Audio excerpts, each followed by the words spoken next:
What is the boy now, यानी अब उस लड़के को क्या हो गया है। Who has lost his ball, जिसने अपनी गेंद खो दी है। What is he to do, उसे अब क्या करना है, यानी अब वो क्या करेगा। ऐसा मैंने देखा, इट इसे गो जाते हुए, मेयरली खुशी से, बाउंसिंग उछलते हुए, डाउन द स्ट्रीट गलियों में, एंड देन तब, मेयरली बड़ी ही खुशी के साथ, बड़ी ही मस्ती के साथ, ओवर देयर वहाँ पर, it is in the water, वो पानी में चली गई, यानी वो पानी में है। नो यूज टू से, कोई अर्थ नहीं निकलेगा। Oh there are other balls, कि देखो, ओ देयर देखो, आर अदर्स बॉल्स, बहुत सारी गेंद है।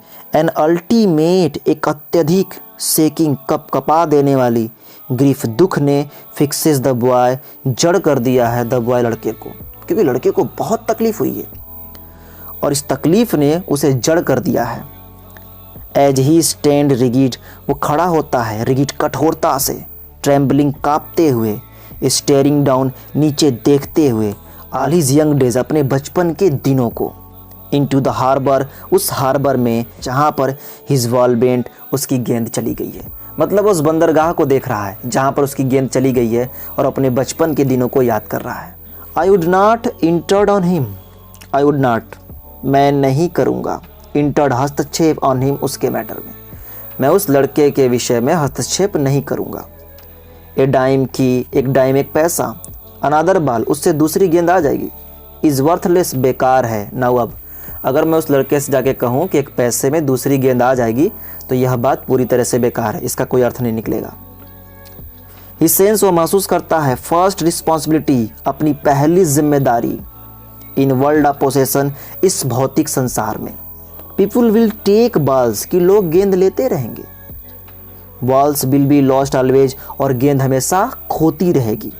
लिटिल बॉय, छोटे लड़के, मतलब वो इस बात को सीख जाता है, वह छोटा लड़का इस बात को सीख जाता है कि संसार में लोग गेंद खरीदते रहेंगे और गेंद खोती रहेगी, यानी लोगों की ज़िंदगी में लोग आते रहेंगे, परेशानियाँ आती रहेगी, अच्छी चीज़ें आती रहेंगी और जाती रहेगी। हम आने वाले को भी नहीं रोक सकते और जाने वाले को भी नहीं रोक सकते। एंड नो वन बाइज, और कोई नहीं खरीद सकता, ए बॉल बैक, दोबारा गेंद को। यहाँ पर कहा जा रहा है बीते हुए समय से, बीते हुए वक्त से, उन लोगों के बारे में इशारा किया जा रहा है जो हमेशा के लिए जा चुके हैं, जो इस दुनिया को छोड़ चुके हैं। ऐसे लोगों को हम दोबारा प्राप्त नहीं कर सकते। मनी इज एक्सटर्नल, पैसा बाहरी चीज़ है। ही इज लर्निंग, वो सीख रहा है, वेल, अच्छे से, बिहाइंड हिज डेस्परेट आइज, अपने निराश आंखों के पीछे। उसकी आंखों में निराशा है, दुख है, लेकिन फिर भी इस निराशा के पीछे भी वो सीख रहा है। द एपिस्टेमोलॉजी ऑफ लॉस, खोने के विज्ञान को सीख रहा है। हाउ टू स्टैंड अप, कि अगर कोई चीज़ खो जाए तो कैसे खड़ा होना है। नोइंग, वो सीख रहा है, जान रहा है। वाट, जो, एवरी मैन, प्रत्येक व्यक्ति को, मस्ट वन डे नो, एक न एक दिन सीखना चाहिए।